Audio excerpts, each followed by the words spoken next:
Your 5-year-old is standing in the kitchen doorway, shoes untied, backpack on the floor. You've asked 3 times already, please put your shoes on.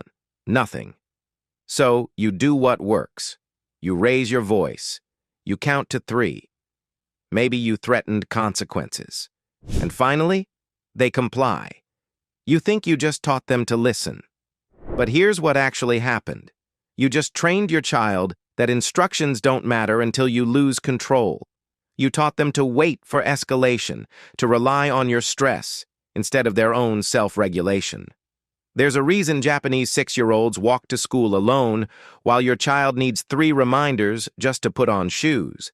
It's not culture. It's not genetics. It's one counterintuitive rule that flips the entire concept of discipline upside down. A rule that teaches children to regulate themselves from the inside out. And by the end of this video, you'll know exactly how to use it in your own home.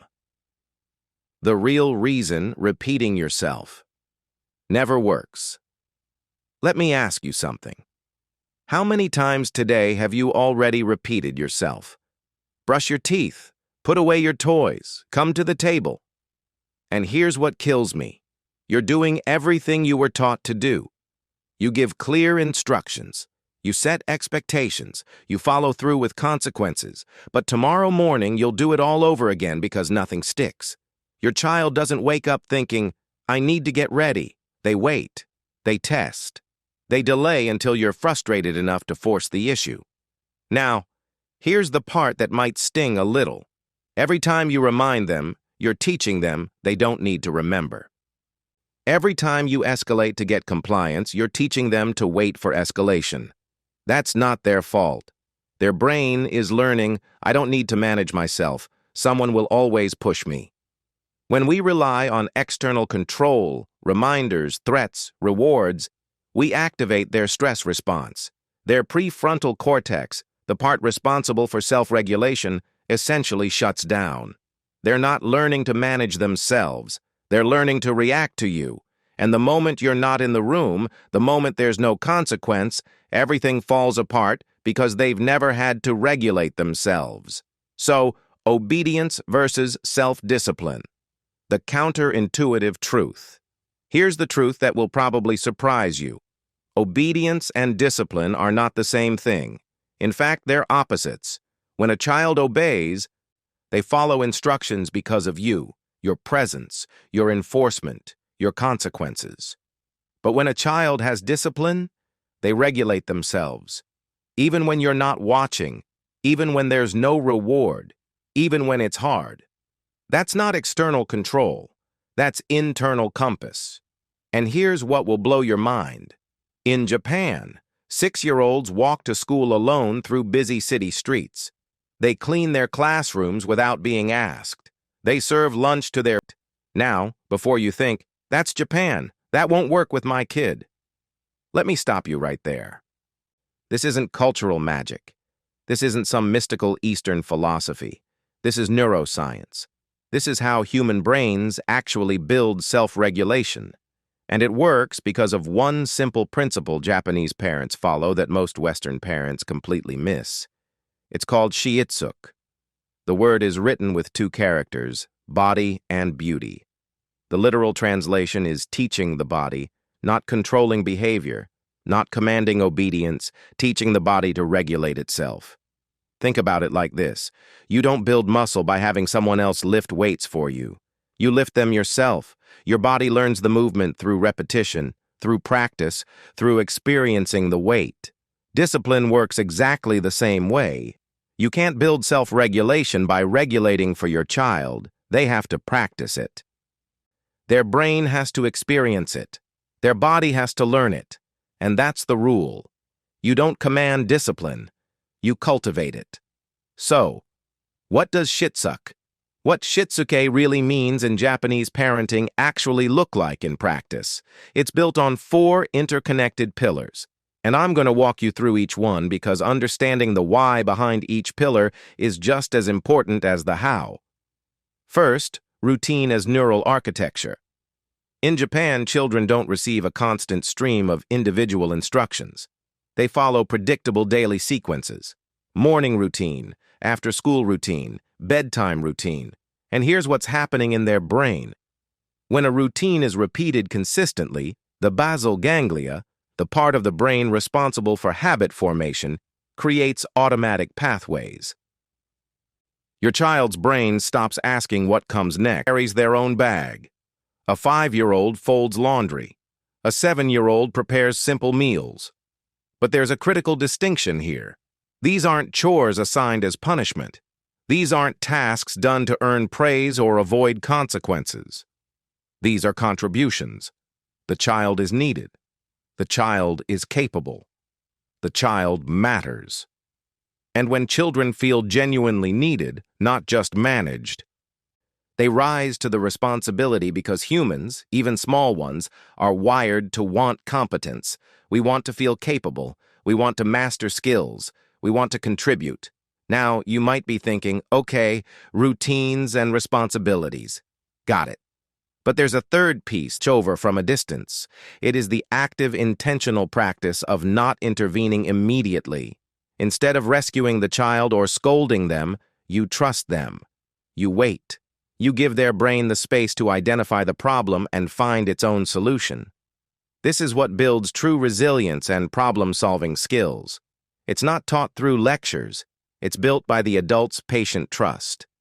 Over time, this teaches the child, I can solve my own problems. They develop an internal compass because they've actually had to use it. Now let me show you what this looks like when all 4 pieces come together. A student forgets their pencil. In most classrooms, one of 2 things happens. Either the teacher scolds them for being irresponsible, or the teacher rescues them by handing them a pencil. Both responses teach the child the same thing. Someone else will manage this for me. But watch what happens in a Japanese classroom. The teacher notices, says nothing, waits. The student pauses, checks their desk, realizes their mistake, looks around, quietly asks a classmate to borrow a pencil, apologizes, makes a mental note. The next day, they remember not because they were punished, not because they were praised, because they experienced the natural consequence, solved the problem themselves, and their brain encoded that lesson. The teacher didn't fix the problem, the child did.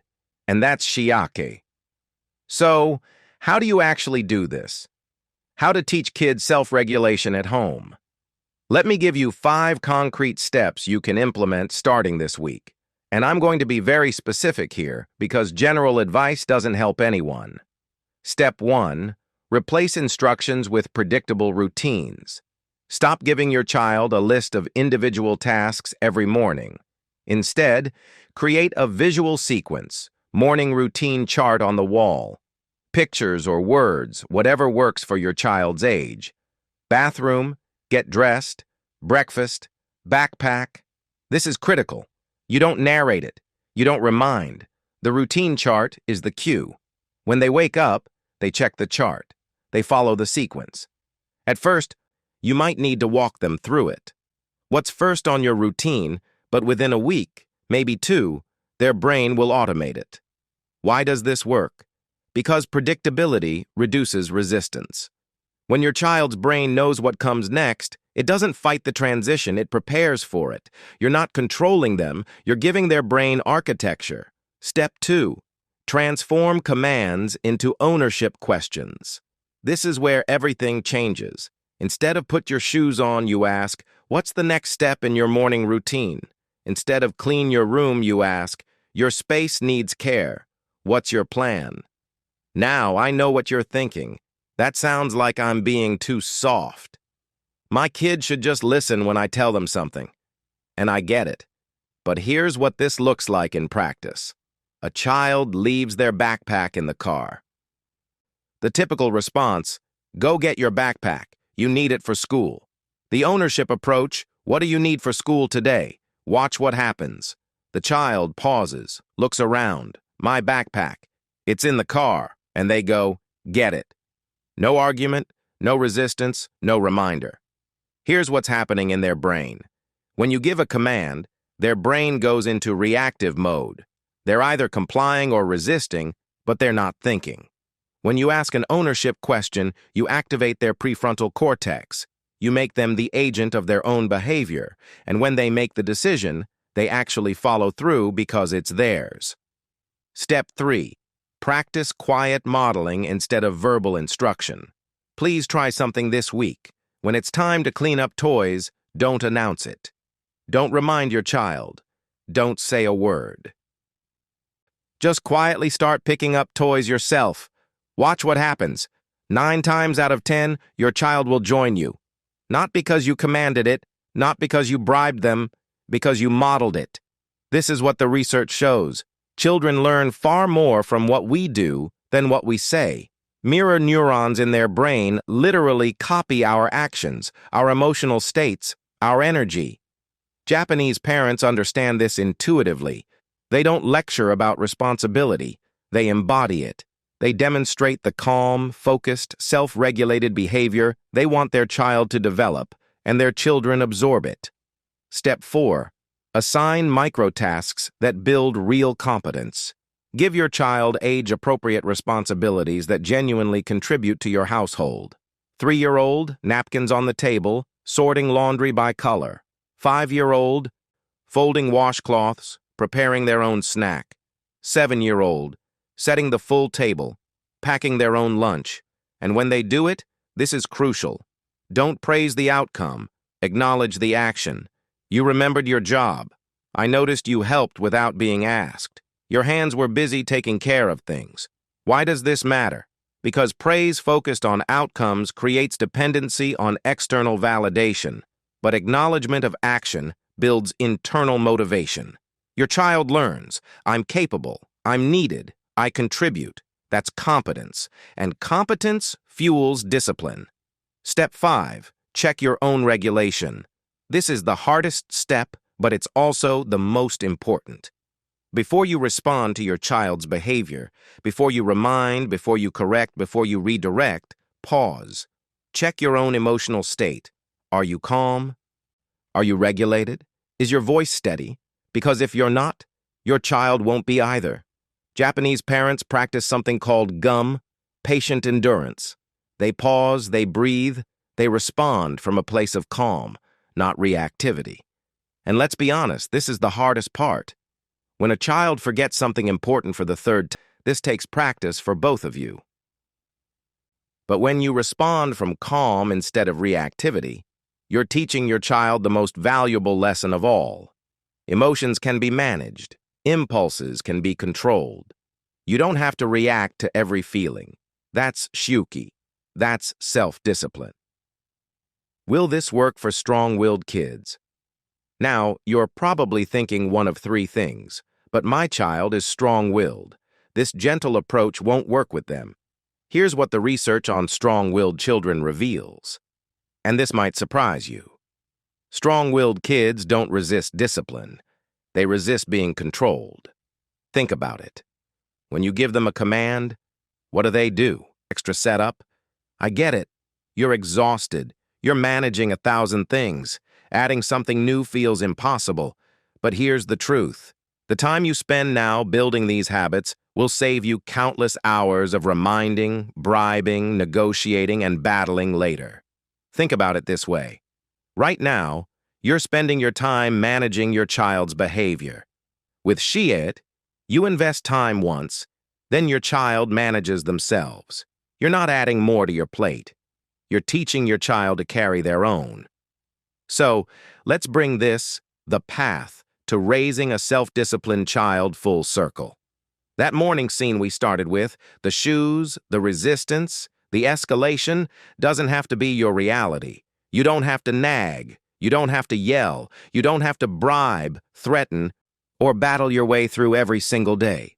Because discipline isn't something you force onto your child. It's something their brain learns to do automatically through routines that become second nature, through responsibilities that build genuine competence, through calm that your child learns to mirror, and through the trust and space to solve their own problems, which builds an internal compass. That's Shitsuke. And it works, not because it's Japanese, but because it aligns with how children's brains actually develop self-control. If you've been relying on reminders and consequences, you haven't failed. You're learning a new skill, and you can start today. Pick one step, just one. Create that morning routine chart. Give your child one real responsibility. Practice quiet modeling. Start small. Stay consistent. Watch what changes. But here's the problem. The moment your child's nervous system gets overwhelmed, all of this collapses. The routines don't work. The self-regulation disappears and you're back to meltdowns and shutdowns. Which is why I created the STOP method, a 4-step system that stops a meltdown in 60 seconds by resetting your child's nervous system before it spirals. It's the emergency tool that protects everything you just learned.